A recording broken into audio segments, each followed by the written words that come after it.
Welcome to Game 5 of the 2013 Greendale Panther football season. Tonight, Greendale pays a visit to New Berlin to take on the New Berlin Eisenhower Lions. In the past, these two teams have had some great games that usually have always gone down to the wire. This year, however, Eisenhower is struggling a little bit, but sometimes that doesn't matter, for when these two teams get together, anything can happen.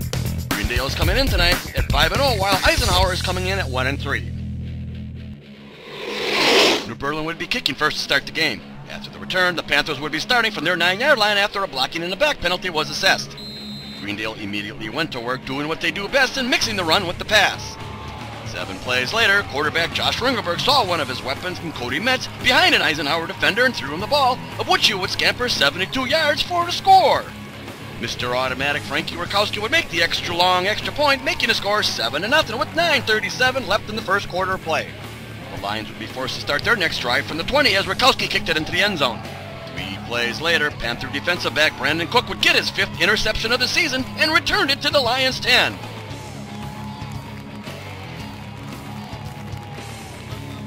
Four plays later, Ringelberg would connect with another one of his weapons in Mitchell Breeze for a 5-yard TD pass for Greendale's second score in the game.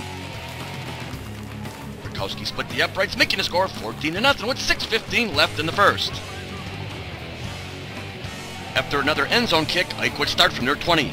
9 plays later, they found themselves deep in Panther territory with the help of some major penalties by Greendale. On the next play, however, Breeze would intercept the pass in the end zone to stop the Eisenhower drive.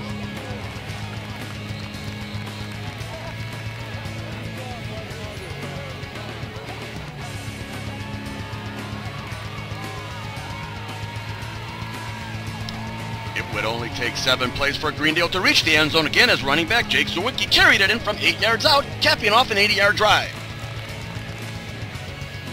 The point after try was good, making a score 21-0 with 11:50 now left in the second quarter. Again, the Lions would have to start from their 20 by virtue of Rakowski's strong leg. 2 plays later, Greendale's defense, who was getting better and better with each game, would recover a fumble on the Lions' 14. It would only take 1 play to reach the end zone as Ringelberg found Metz out in the flat, who made a nifty move and crossed the goal line from 14 yards out. Rakowski made the kick, and now the route was on as Greendale was now on top 28-0 with 10:52 still left in the first half. The Panthers ended up forcing the Lions to kick again from their 28 as they went 3 and out. After the fair catch, Greendale would begin from their 33.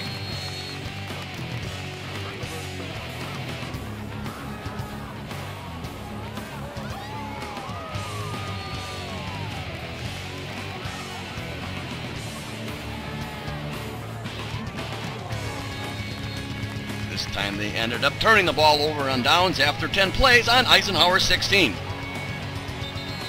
Ike now had the ball and needed to get something going. The Panthers defense had different ideas, however, as they forced the Lions to kick once again, going 3 and out. After a poor kick, Greendale found themselves starting on the Lions' 44. 4 plays later, the Panthers fumbled the ball back to the Lions on their 17.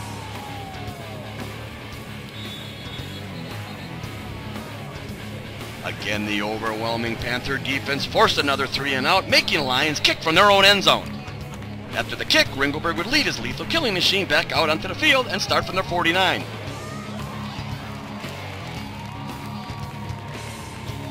Four plays later, Ringelberg found yet another one of his weapons in Nate Miller for a 7-yard touchdown pass.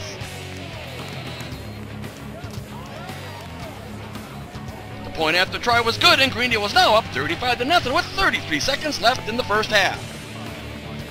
New Berlin would get the ball after the return and take a knee to end the first half. With the 35-point lead mercy rule now enforced, the Lions would get the ball first to start the second half. They still couldn't get a first down and were forced to punt again, going 3 and out.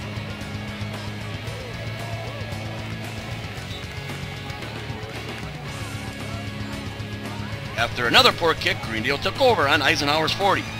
Panther head coach Rob Stoltz would now send his complete second offensive unit out for the second half. At the quarterback would be David Wood. 4 plays later, running back Calvin McLean would reach the end zone from 7 yards out for Greendale's 6th TD of the night.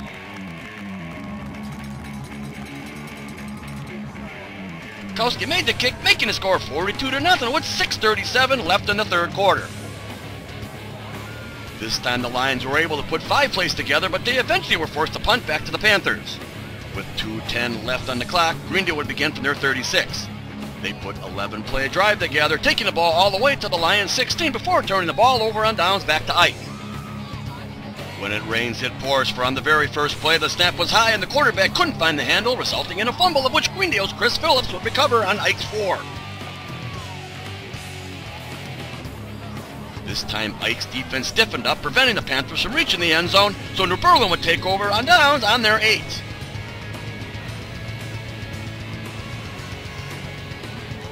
They were only able to run 2 plays before the clock finally ran out. The final score would be Greendale 42, New Berlin Eisenhower nothing. It was obvious that New Berlin was outmatched by the Panthers' defense as they held them to only 71 yards of total offense. It just appeared that Greendale was too fast for them to be able to do anything. Meanwhile, Greendale managed 404 yards of total offense, of which 318 were accomplished through the air. Ringelberg finished the night going 19 for 20, which was all accomplished in the first half. The Panthers will now return home to play the New Berlin West Vikings for their homecoming. The Vikings defeated the Panthers last year, but they are coming on strong this year. This game will start at 7 o'clock and should be a good one. Hope to see you all there. So long!